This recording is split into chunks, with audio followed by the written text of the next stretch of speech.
Niining panahon nga ang putling ebanghelyo gihagit sa mga hiwi nga pagtulunan. Kinahanglang mo barog ang mga tinunan ni Kristo sa pagpakigbisog sa paglaban sa pagtuo nga makausa ug alang sa tanang panahong gihatag sa Dios ngadto sa iyang katawhan. Mao'y hinungdan nga namugna kining tulumanon ang putling ebanghelyo.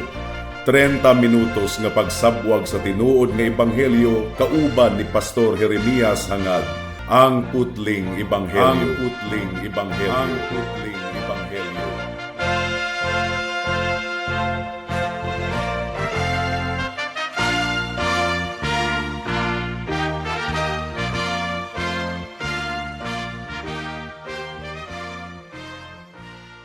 Special greetings sa tanang mga regular nga tigpaminawan sa atong panagsibya dinhi sa kahanginan ug espesyal usab nga pagpanimbaya sa akong 98 years old nga lolo nga si Lolo Isabelo Laure Sr. ug sa akong 75 years old nga nanay nga si Nanay Kunsing nga naminaw karon. Alang sa pagpamalandong sa pulong sa Ginoo niining takna, please turn with me to Isaiah chapter 50 verse 2 ang giingon dinhi. Hamubo ba ang akong kamot nga dili kini makatubos? O wala ba ako'y gahom nga muluwas?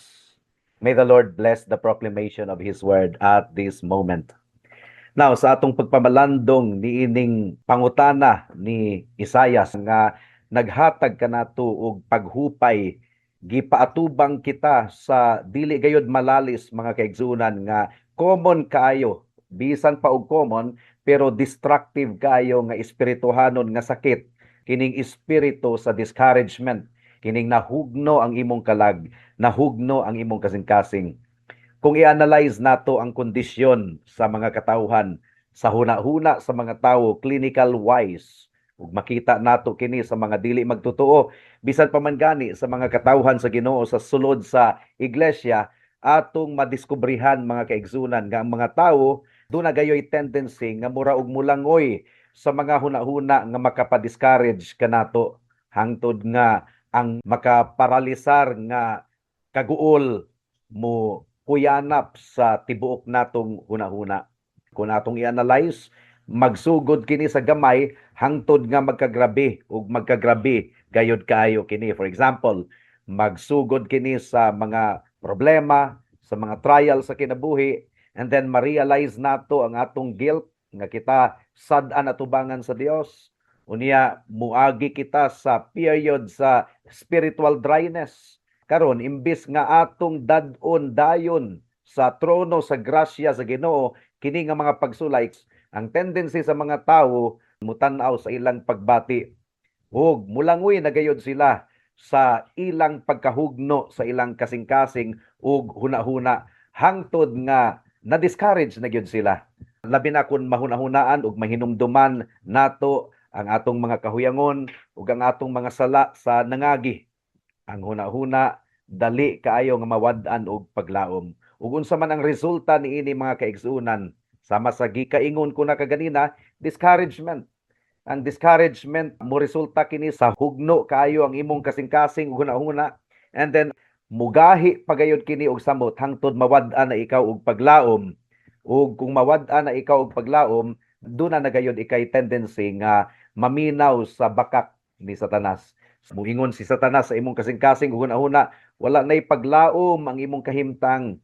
Miundang na ang Ginoo kanimo, wala nay kaluwasan alang kanimo. Karon mga higala, kinahanglan gyud ninyong madunggan sa pagsugod pa lang niini nga pamalandong nga adunay awtoridad gikan sa pulong sa Ginoo. Ang ebanghelyo sa atong Ginoong Hesukristo, ang imbot pasabot sa ebanghelyo maayong balita, nag-awhag sa tanang mga makasasala ug bisan pa sa mga katawhan sa Ginoo nga mulaom lamang gayod diha kaniya. Ang imong kahimtang higala, posible nga bugat kaayo ang imong nasinatian karon, pero dili kini desperado.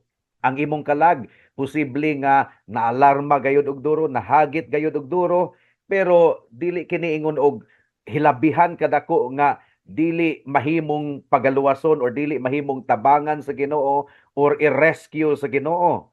Posible nga ang tawo mupakyas sa pagpakita kanato og kaluoy ug mupakyas sa pagtabang kanato Apan kung unsa man ang imposible sa tanang mga binuhat, kaya kining buhaton sa atong Ginoo, sa atong magbubuhat. Sayon ra kaayo niya kining buhaton gumikan kay gamhanan siya nga Dios. Now matikdi mga kaigsuonan nga ang Ginoo na gyud mismo mao ang nakig-istorya sa mga katawhan, labi na kadtong mga na-discourage na gyud og duro nga wala nay paglaom.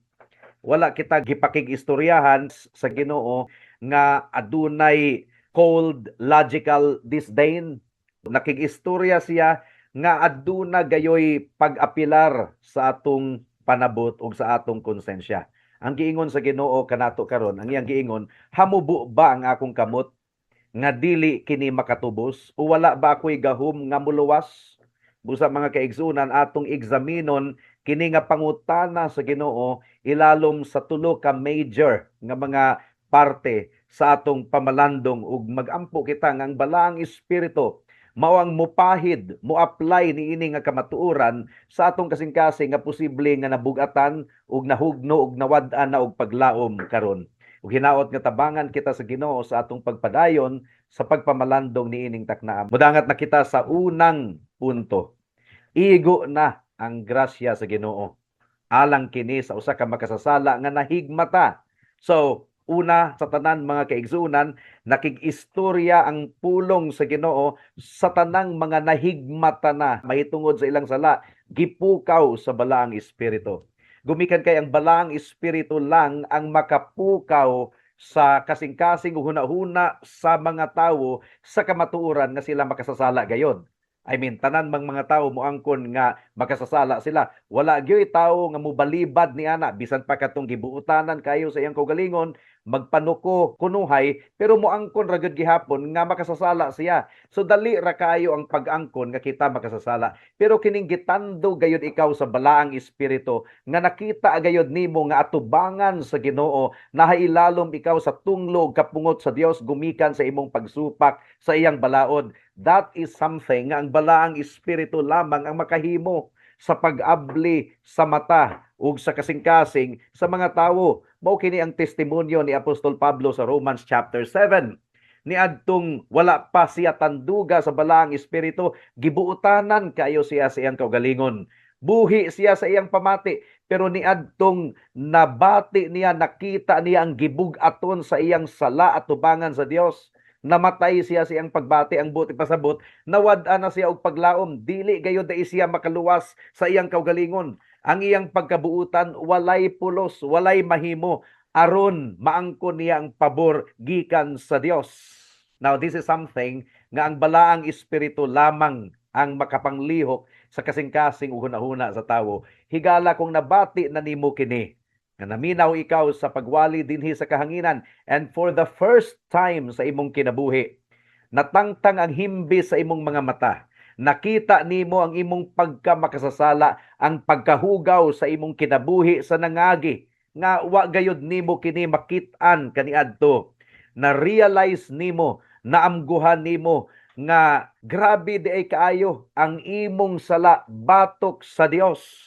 Batok sa mga pasidaan sa ebanghelyo, batok sa mga pagtandog sa balaang espiritu sa imong konsensya, ug batok sa mga panaad nga imong gihimo kaniadto. Ang tawo mahilig kayong manaad, labi na kung adunay problema nga moabot sa iyang kinabuhi, musaad. Grabe, balaknon pa kayo nga mga saad nga Lord, kung tangtangon lang nimo kining akong problema, mangalagad gayud ako kanimo. Pero sa dihang natangtang na ang problema, sa grasya sa Ginoo, nakalimta na ang Dios ug magkinabuhi na nga murag walay Dios. Ug naamguhan nimo karon higala nga grabe di kayo ang imong salaod at tubangan sa Ginoo. Your entire existence now appears to your awakened mind. Nahigmata na ang imong huna-huna nga grabe gayud di kayo ang imong pagsupak batok sa labing gamhanan nga Dios. Ug nabati na nimo ang imong guilt, ang imong pagkasad-an, ug nasabtan nimo nga insakto lamang gayod nga ikaw nahailalom sa tunglo ug kapungot sa Dios gumikan kay misupak ikaw sa balaod sa Dios. Ug naulaw ikaw bisan pa sa paghangad sa langit, paghihat sa langit, pagtawag sa Ginoo, gibati nimo ang tumang kaulaw. Ug ikaw naglingkod diha sa imong miserable nga pagbati ug si Satanas nga tigpasumangil sa mga kaigsuunan abti kaayong muhunghong sa imong dalunggan. Ug hibalo ka ba kung unsa ang ihunghong ni Satanas sa dalunggan or sa hunahuna sa mga tawo nga buot niyang pasakitan? Moingon dayon si Satanas og wala na, finished na ka. Wala na'y pulos ang imong pagpaningkamot. Dili gayod mo pakita og kaluoy ang Ginoo sa susama nimong hugaw ug tigpakaaruning nun nga makasasala.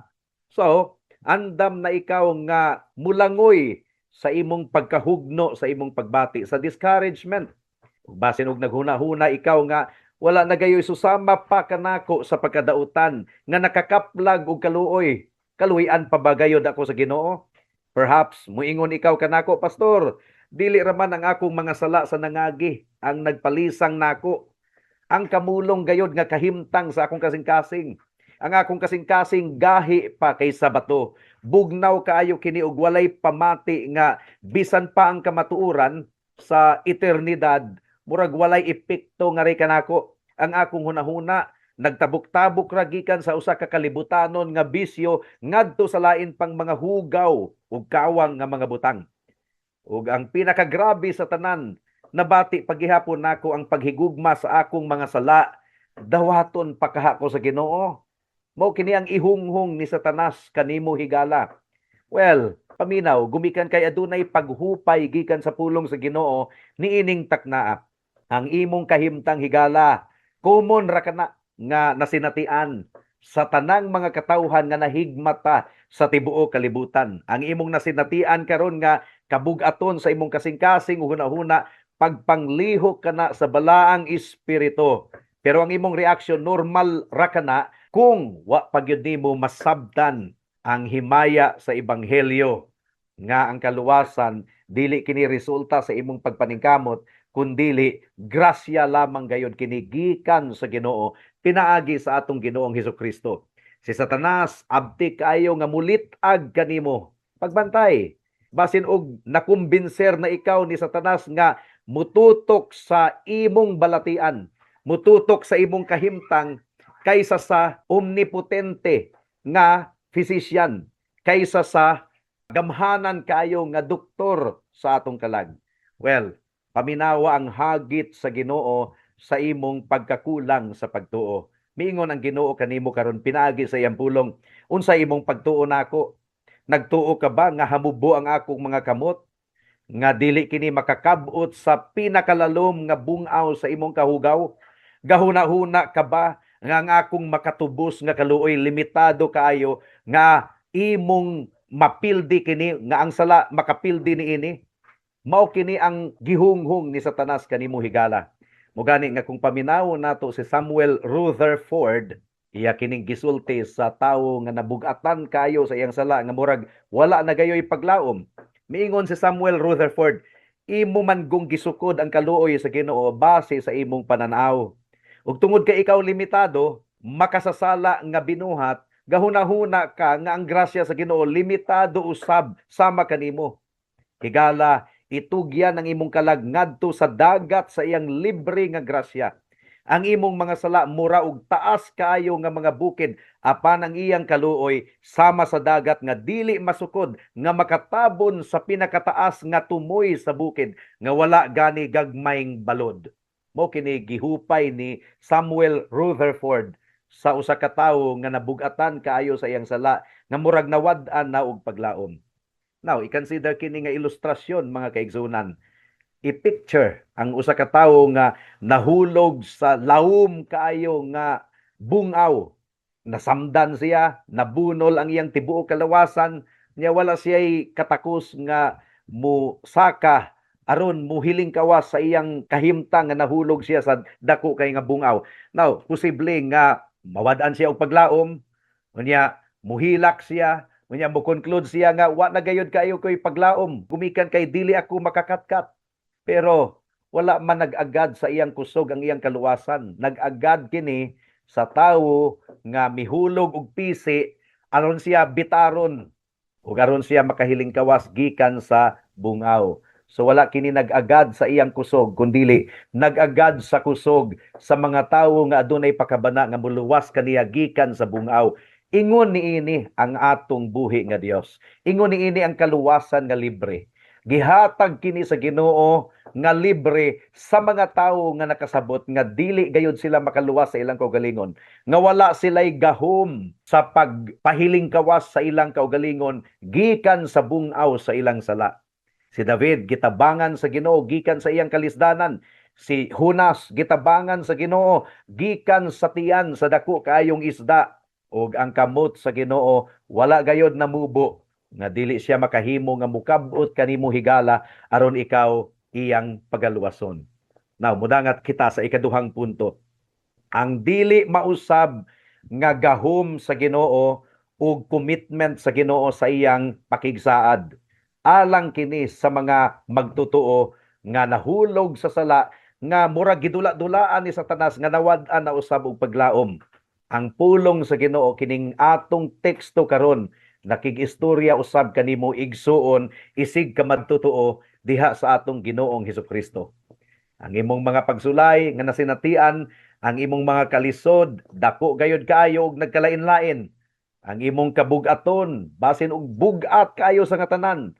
Unya ang imong kasing-kasing nahuyang og puno sa kahadlok. Unya wala ikay nakita nga kahayag sa imong ugma ug andam na ikaw nga musurrender sama sa gibuhat ni Jacob nga miingon nga kining tanang mga butanga batok kanako.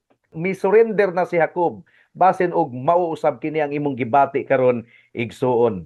Now niini nga mga grabe kayo nga mga kahimtang ang atong Ginoo nakig-istorya kanimo pinaagi sa iyang pulong aron matambalan ang imong pagtuo nga nahuyang.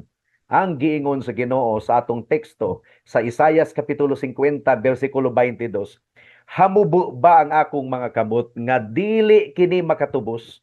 O wala ba ako'y gahom nga muluwas? Of course, rhetorical question kini. Ang but pasabot ni ining rhetorical question, usara gayud ang tubag, obvious kayo, tataw kayo ang tubag. Ang tubag dakong dili, dili mubo ang kamot sa Ginoo. O dili siya nagkulang sa gahom aron dili siya makaluwas kanimo. Gumikan kay ikaw anaa sa kalisod, gahuna-huna ka nga nausab ang Ginoo, ang atong Dios walay kausbanan. Ang iyang gahom kaniadto karon ug hangtod sa kahangturan susama ra higala ug igsuon. Matud pa sa Malakias kapitulo 3 bersikulo 6 ang giingon dinhi, kay ako mao ang Dios ug dili mausab. Busa kamo nga mga anak ni Jacob wala napuo. Praise God. Dalaygon kayo ang atong buhi nga Dios. Nabasa nimo sa balaang kasulatan ang katingalahan kayong gipangbuhat sa Dios sa daang tugon sa nangagi. Giluwas sa Ginoo ang iyang mga katawhan gikan sa Ehipto, iyang gipikas ang dagat nga pula, iyang gipagawas ang tubig gikan sa mala nga bato, ug ang mga leon iyang gipatakom, ang mga baba iyang gipreserbar, si Shadrach, si Meshach ug si Abednego gikan sa hudno nga nagdilaab sa kalayo. Now, ang gahumba sa atong buhi nga Dios nakunhuran nga dili na siya makahimo sa pagluwas sa iyang mga katawhan sa bagong tugon. Namub-an ba ang kamot sa atong Ginoo, kamot nga milihok gayud og duro sa adlaw sa Pentecostes? Ang gahumba sa Ginoo na kunhuran sa paglabay sa mga daghan kaayong mga siglo, dili gayod mga kaigsunan. Dili gayod, wala gayod kini mahitabo, sukad masukad. Musa kung paminawon nato si John Flavel sa iyang explanation sa mga katawhan nga nakasinati og mga kalisod o kabugaton sa ilang Kristohanon nga kinabuhi, ang gidiagnose ni John Flavel kining unbelief, kining kulang sa pagtuo or walay pagtuo. Matud pa ni John Flavel, ang unbelief o walay pagtuo or kulang sa pagtuo hanas kaayo nga mo misinterpret sa probidensya sa Ginoo. Ginasabot niini ang mga kasakit nga mura og gisulat sila sa mapanimaslunon nga kasuko sa Dios. Nga ilang hunahunaon nga nanimalos ang Ginoo kanila. Apan ang pagtuo, ang pagsalig nagsabot sa susamang mga butang pinaagi sa kahayag sa krus ug nakakita nga ang kamot sa amahan mao ang nagunit sa bunal ug ang kasing-kasing sa amahan nagmando sa tanang hampas. Higala, unsa man ang kabugaton ug kalisod nga imong nasinatian karon igsuon diha sa pagtuo, gikan kini sa mahigugmao nato nga amahan nga nagdisiplina lamang kanato ug nagbansay kanato aron kita mas mahimong mabungahon sa atong pagpangalagad kaniya. So, ang imong gihuna-huna karon kinahanglan gayud nga mapamatud-an kini gikan sa pulong sa Ginoo. Pero kung naghuna-huna ikaw nga sukwahi gikan sa pulong sa Ginoo, kinahanglan gayud nimo kini nga isalikway. Ibalibag. Ang atong pagtuo kinahanglan magyud nga masulayan. Kung tinuod ba gayud kini. Walay Kristohanon nga wala nakasinati og pagsulay. Ang tanang pagtuo kinahanglan gayud nga makasinati gayud og pagsulay, gumikan kay ang pagsulay mo ra kini ang bugto nga pamaagi nga atong masayran nga dili mini ang atong pagtuo nga tinuod gayud kini. Busa kung nakasinati ikaw og pagsulay, gisulayan gayud ang imong pagtuo ug pagsalig sa Dios, kinahanglan nga malipay ikaw. Gumikan kay ang tanang pagtuo kinahanglan gayud nga i-testing. Ug walay testing nga sayon kayo sa nga tanan, nabaday testing nga sayon kaayo. Di ba? Ang tanang pagsulay lisod gayud ug bugat gayud kaayo. But the good news is that sa atong pagsinati sa pagsulay, ang grasya sa Ginoo nagasustinar kanato ug nagatabang kanato ug gisiliyuhan kita sa hamili nga dugo ni Hesukristo nga wala gayoy paglubad ug ang gugma sa Ginoo mo pabilin gayod hangtod sa kahangturan. And that leads us to the third and final point of our meditation this day. Sala gayod kaayo nga atong limitahan ang gahom sa Dios. Kinahanglan nga ma-expose kini nga sala nga mura og gapahipi sa atong kasing-kasing. Kung ikaw mulangoy sa imong pagkahugno og discouragement, well, wala lang ikaw nag-antos sa imong kalisod, pero nakasala gayud ikaw batok sa atong buhi nga Dios. Nga mura og imong gi-testimonyo sa tibuok kalibutan nga ang Dios nagkulang sa iyang grasya sa pagtabang kanimo. Kung mulangoy ikaw sa imong discouragement, o ang Ginoo nagkulang sa iyang gugma kanimo, gipasumanginlan pa nimo ang Ginoo. Ang imong discouragement usa kini ka negatibo nga testimonyo atubangan sa isig ka magtotoo. Wala kini naghatag og pagdayeg sa atong buhi nga Dios. Mura og gatanom ikaw og duda sa kasing-kasing usab sa mga katawhan. So, unsa man gayud ang tambal kung kita makasinati og kabugaton og kalisod. Unsaon man nato pagsugakod ang mga pagsulay, mga testing sa atong pagtuo. Well, kinahanglang muundang kita sa pagpamati sa atong kaugalingon. Kinahanglan nga muundang kita sa pagsalig sa atong pagbati. Kinahanglan nga walihan nato ang atong kaugalingon sa kamatuuran sa pulong sa Ginoo. Imbis nga tugta nato ang atong hunahuna nga mulangoy ug magpadala sa atong pagbati, kinahanglan nga atong awaton si Haring David sa Salmo 25 ug sa Salmo 86 nga giwalihan ni David ang iyang kaugalingon. For example, Psalm chapter 25 verse 6 and verse 11, ang giingon ni David diri, hinumdumi o Ginoo ang imong malumo nga mga kaluoy ug ang imong mahigugmaon nga mga kaayo. Tungod kay wala sila'y paglubad, sukad pa kaniadto. Tungod og alang sa imong ngalan o Ginoo, pasaylua ang akong kalapasan tungod kay dako kaayo kini. Now, matikdan nato mga kaigsuunan ang argumento sa pagtuo ni David. Wala man miingon si David nga pasaylua ang akong kalapasan kay jutay raman kini Ginoo. Pasaylua gamay ra bitaw. No, ang giingon ni Haring David pasaylua ang akong kalapasan tungod kay dako kaayo kini. Ang rason nganong mihangyo gayon si David alang sa kapasayluan sa sala, nakita niya nga dako kaayo ang iyang sala. Gumikan kay dako kaayo ang iyang sala, oportunidad kini nga muhimaya sa Ginoo pinaagi sa dako kaayo nga kaluwasan ug kapasayloan nga ihatag sa Ginoo kaniya. Pero dili kini lisensya ha nga magpakasala kita og dako kayo aron masinatian nato ang dako kayo nga kapasayloan tuyoon nato. No. Gipakgang na kana ni Apostle Paul nga panghuna-huna sa Romans chapter 6. But the point is, kung nabati nimo nga hugaw ka kaayo sa tanan, nga dako kaayo ang imong sala atubangan sa Dios, Ang good news is that walay sala nga dili mahimong hugasan sa Ginoo ug papason sa Ginoo. Matud pa ni Christmas Evans, usa ka magwawali, ang iyang giingon, ang walay pagtuo mo tan-aw sa higanting mga kaaway ug muingon, mura lamang kita og mga alisiw-siw sa ilang atubangan. Apan ang pagtuo mo tan-aw sa labing gamhanang Dios ug muingon, ang mga higante nga mga pagsulay, mura ra og mga alisiw-siw sa iyang atubangan. But pasabot atubangan sa Dios. Ipalayo ang imong pananaw gikan sa monster sa imong problema ug itutok ang imong mata sa Dios sa imong kaluwasan. What an encouragement para sa usa ka igsuon nga nakasinati gayud og pagsulay sa iyang pagtuo. Well, unsaon man nato kini sa pag-apply sa atong kaugalingon? Balibara nato sa pagkonsulta ang atong pagbati. Ayaw og salig sa imong pagbati higala. Klaro kayo ang giingon sa Biblia nga ang tawo nga nagsalig sa iyang pagbati buang-buang. Dili ang pagbati mao ang atong saligan, ang Dios. Ang objective truth of the Word of God. Kaya ang atong pagbati mausab-usab baya. Now, ibase nato ang atong kasiguraduhan sa dili gayud mausab nga saad sa Ginoo diha sa iyang pulong, diha sa atong Ginoong Hesukristo. Ikaduha nga aplikasyon, atong itugyan ang tanan natong kabug-aton dayon ngadto sa Dios. Dili na kita maglangan-langan pa.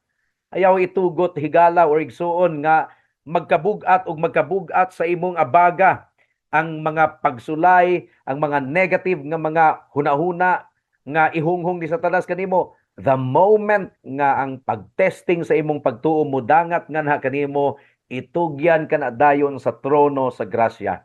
Ang giingon sa 1 Peter chapter 5 verse 7, itugyan ang imong mga kabalaka nga kaniya gumikan kay aduna siya kahangawa alang kanimo. Ikatulong nga application, itutok nato ang atong pagsalig sa mga kinaayahan sa Dios nga dili gayud masukod. Kinahanglan nga mututok dayon kita sa iyang gahom. Muingon kita nga bugat kayo ang akong pagsulay pero mas gamhanan ang Dios. Ang atong Dios dili gayud mausab. Ang kaluoy sa Ginoo walay sukod. Sumala sa gipadayag sa balaang kasulatan. Kinahanglan nga atong punon ang atong hunahuna ug ang atong kahadlok, atong pahiran sa kamatuuran sa pulong sa Ginoo aron ang discouragement mahanaw. And finally, nakikistorya ang pulong sa Ginoo sa mga wala pa diha kang Kristo. Higala, ikaw peligro kayo ang imong giatubang karon. Tungod kay nagkinabuhi ikaw nga nahiilalom sa tunglog kapungot sa Dios, gigapos ikaw sa mga kadena sa imong sala ug nagmarcha ikaw padulong sa impyerno.